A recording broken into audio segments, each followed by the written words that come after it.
Hello, everybody. Welcome back to the Nonprofits. So I didn't think human incubators were going to be a thing, but it's 25 and it's a new fashion trend. So, Tracy, let's talk about all the very, very bad things. Gotcha. Something is rotten in the state of Georgia this year. A 30-year-old woman by the name of Adriana Smith met her end by brain death on February 19th. That said, Ms. Smith was approximately 2 months pregnant at the time of her demise, and Georgia doctors have informed her mother that until Adriana's pregnancy has reached a term length where delivery can be attempted, her family has no say in what to do with her body. The body will continue to be used as an incubator. Reminiscent of a particular Hulu show, this nightmare is horrifying to say the least and should give us all cause to panic, as any government that can posthumously use your body as an incubator for the unborn can also posthumously use your body as a blood production device, or steal your organs from your family after death, or any other number of horrifying tableaus. The old adage I've heard about pregnant people having less rights than a corpse seems to fall flat when turns out they only have less rights than non-pregnant corpses. So, super fun. Yeah. Sorry, everybody. This is the reality we're now living in. To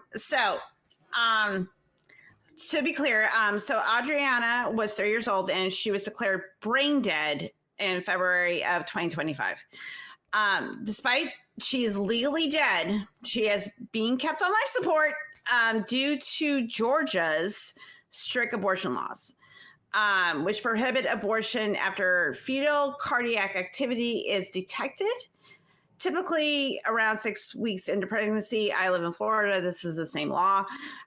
This situation raises profound concerns about bodily autonomy, as Smith's family has been denied the right to make decisions regarding her medical care, highlighting the extent to which reproductive laws can override personal and familial agency even after death. So there's a little bit more about this on an AP news article that I put in our links, but I'm deeply, deeply concerned. I don't know if you guys remember Terry Schiavo back in the early 2000s, where she was a woman that there was a big legal battle to keep her alive or not on life support, because it was two separate families on different sides. And that was a big discussion about, what people intend and how, even just, families arguing about this. Now let's include the state. Let's include the fact that you got pregnant and, like Adriana did, and it's just basically an incubator, which I find very disrespectful to her, especially if this was not her intention, as to just respect her as like a human being. And also too, like, the state has effectively told her family, you don't get to decide what happens with your loved one's corpse and what you want to do. We get to hold on to it until it does the baby making thing. And by the way, we're going to hand this child on to you that you didn't really have a discussion on if you wanted to raise it or not. We're going to make that decision for you, because someone's going to have to take care of that kid. So, Rob. So who putting that, point forward, who is financially responsible for this child when it's brought to term under the state enforced life support? Like, who's gonna have to pay for it? Well, what are we gonna do? Presumably the husband and the dad. As I've been thinking about this one, because this is a curious situation, because she's already brain dead, which is a separate language point that I might bring up another time, where it's like, why do we say brain dead? Because we define brain dead to be actually dead, and we're only using it to still mean the body is still an incubator. But sure, fine, whatever. As I've been thinking about this, semantics are very important. But as we're thinking about this, I almost feel like, I don't know, I hope you can convince me otherwise. Maybe I actually don't know if I find this as appalling as I did a couple days ago, and I want to explain why. Go ahead, Rob. Go ahead. Most pro-choice would be, and mine as well, would be the idea of she should have the right of the say of her own body, especially in the case of a parasite, but she's not using her own body anymore. So it's not a typical case. So I can see why this has even come up at all. So I don't see it as the only quibble I'm gonna point out though is that the article did not mention what the intention was with the fetus if she had ended her life, and that she was no longer able to participate in that decision process. So that's one conversation that we could be having, and two, that the state is now removing the people that might know her intentions, involvement in making that decision.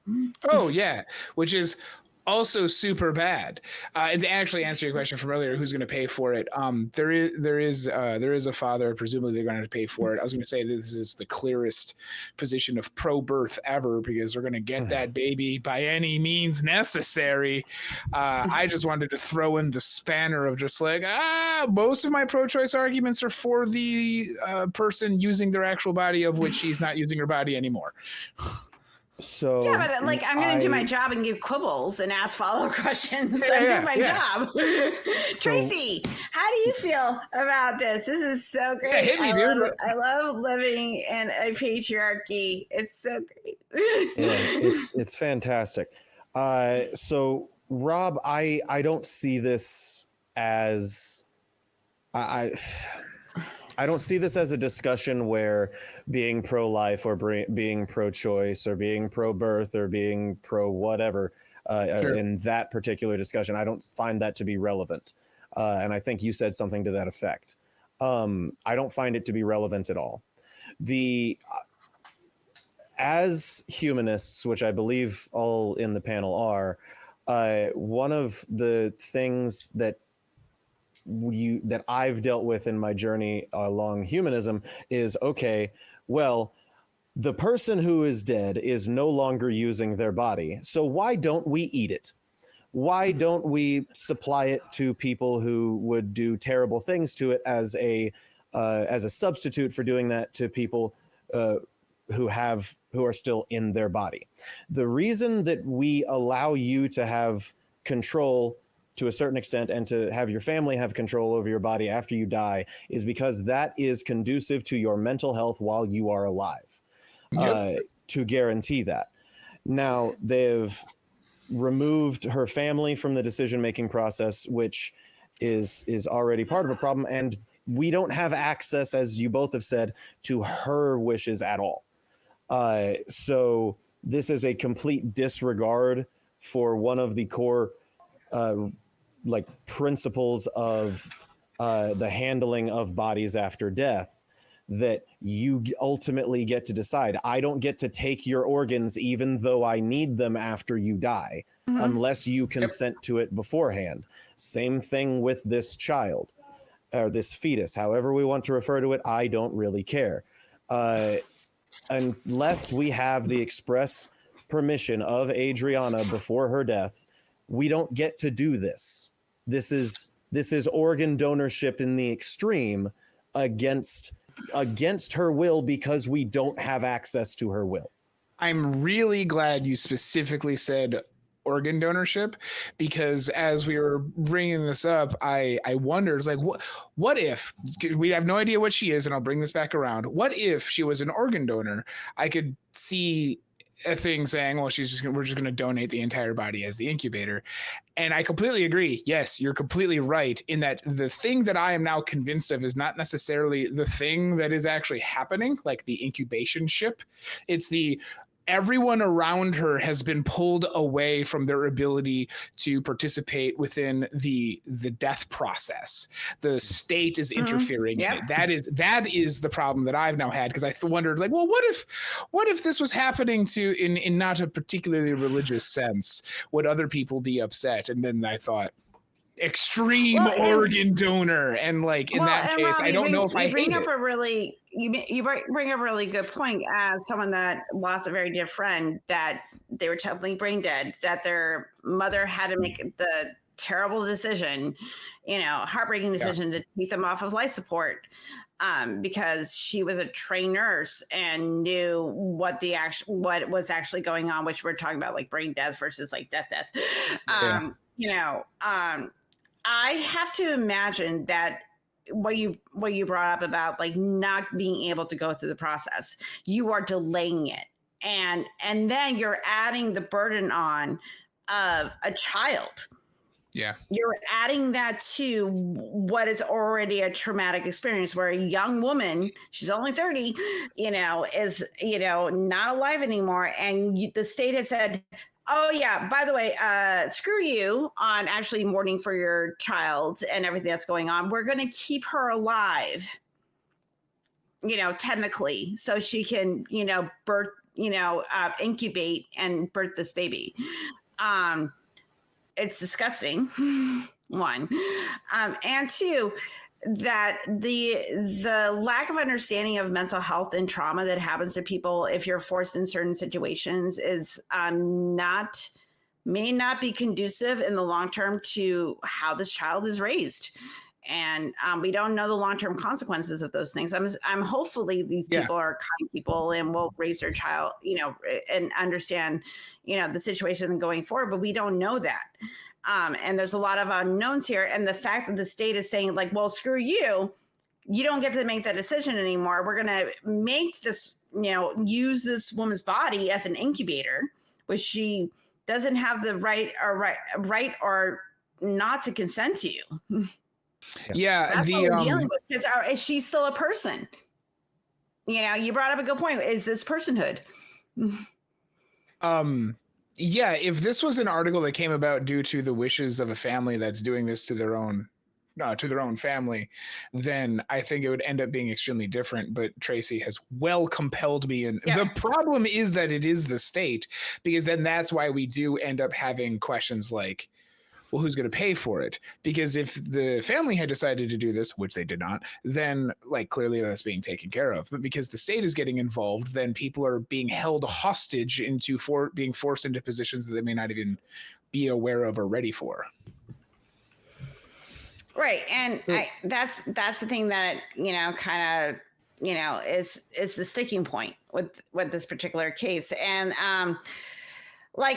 Tracy, you brought up, like, by the way, Adriana is a woman of color. Yes.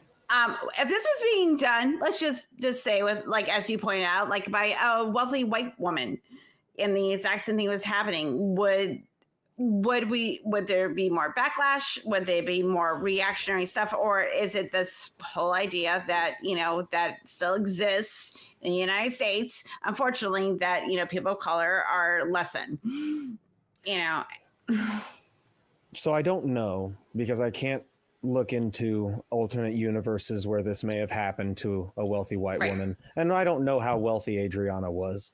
But ultimately, I think that this can all stem back to a built-in bias against both people of color and women, and, due to intersectionality, especially women of color, where people of color and women often get subpar care, either because of flawed scientific understanding of how bodies work that have been infiltrated by racist ideologies, or just due to the infantilization of women in these spaces where it is thought that they can't make decisions for themselves. And I think that I don't know who I think it would be Adriana's mother is her next of kin, because that's who they interviewed in there. It could pull from an infantilization of her, as well as Adriana. I can't speak to their rationale, because they aren't really giving one. They're just saying, according to these laws, we must do this. Well, Tracy, and- to be clear, we can't make decisions for ourselves because we have that hysteria wandering womb thing. So you need somebody else to come in and tell us how to make decisions. That's the rules, It's just one of like those that's the attitude of this idea that, well, we're going to assume what Adriana wanted, even regardless if she was going to carry that baby to term. The state doesn't get to make the decision because the whole idea of having next of kin is that you bestowed those wishes onto your family, and then they are the ones that can make, knowing you the best, what decisions that you would make for your body if you were, standing outside yourself. I'm like, do this, do that. As Tracy was saying, I think it was somewhere, I think I read this somewhere about this case. She went to the hospital, she went to the doctor and said that she had head pain.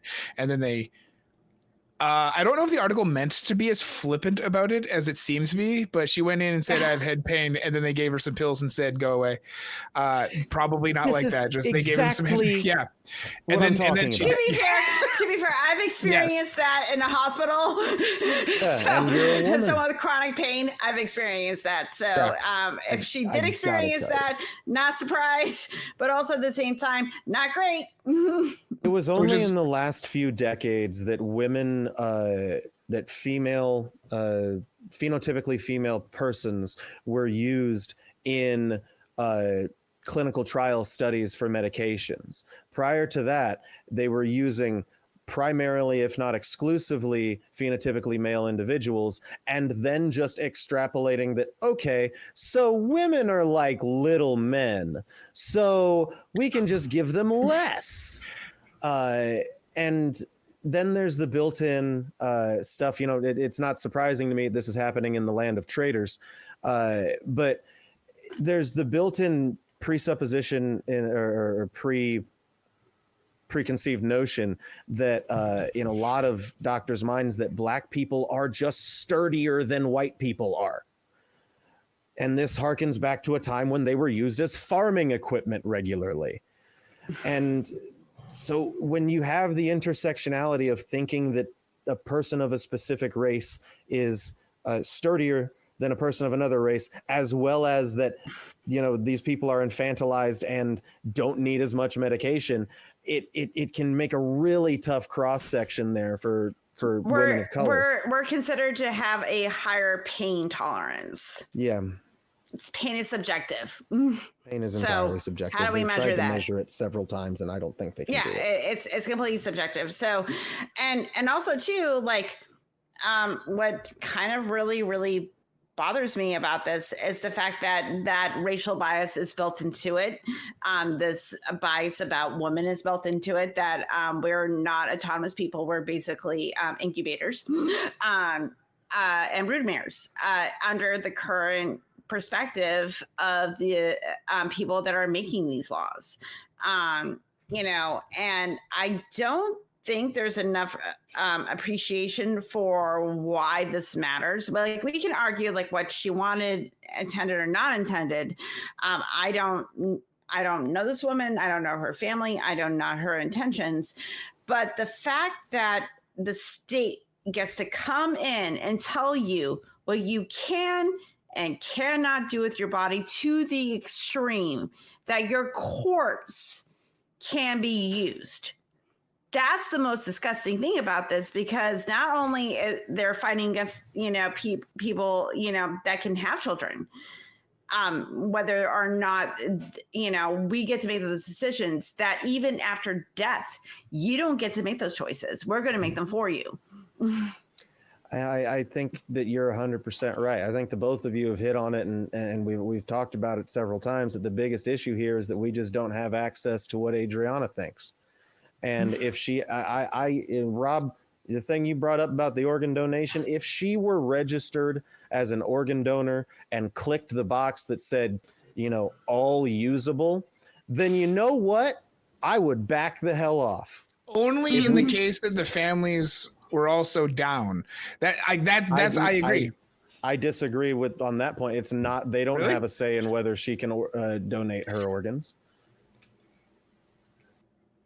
Yeah. Okay. No, that's true, because then it would just go to other people anyway. But the reason, well, it gets harder in this particular case for that, because then who has ownership of the baby? They still have to take ownership of the baby. But like, as you said, the paternal figure. Right. If they wanted it, I'm still saying like the family should have a say in what is going on to any extent, because there's another person involved, presumably, if they're going to try to get a live birth. I see what you're saying. Yeah, I see what you're saying, because they're going to be accepting custody of the child. They get say to which they are happens. organ donating. Yes. Yeah. Okay. I see what you're saying. So there'd be a lot of fuzziness to navigate. Right. There. But it's all their choice. If this exact thing happened with their intention, I'm in. But this also, as you said, because of just medical attention, should never have happened in the first place. We should never have even gotten to this position. It's unfortunate that they were in this position, that we get to argue about family or state, but it would have been really lovely if we never even got here. It would have been fantastic. The state has no business in this affair. So I just want to include a quote from the article from Monica Simpson, executive director of Citrus Song, the lead plaintiff in the lawsuit challenging Georgia's abortion law. Like so many women, Adriana spoke up for herself. She expressed what she felt in her body, and as a healthcare provider, she knew how to navigate the medical system. Simpson said, noting that by the time that Smith was diagnosed, it was already too late. So the fact that she was diagnosed with, something that was going to cause the situation to happen, and that she was pregnant, by the time everything came to fruition, and the fact that rollbacks of reproductive rights are being rolling back, and the fact that she's a woman of color, it was too late. So it's kind of a bummer of a story, everybody. I'm sorry. But this is the reality of the world we're living in. And if you want to know more about what the government is doing to reproductive rights in our current situation, please click on a video or watch something else that will make you sad. So do that as well.